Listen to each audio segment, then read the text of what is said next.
Cripta de la colònia Güell.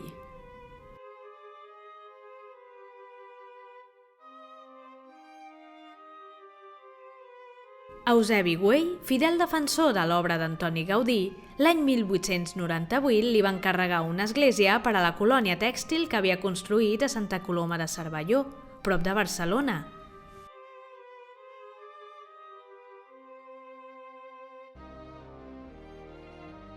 La construcció no va començar fins l'any 1908, 10 anys després de l'encàrrec.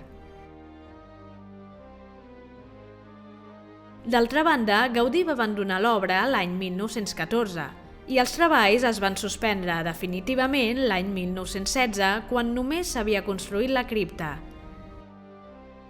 Però per Antoni Gaudí, tant el projecte com la construcció de la cripta de la colònia Güell van ser un laboratori d'assaig on va experimentar solucions arquitectòniques i noves tècniques estructurals que després va utilitzar la Sagrada Família.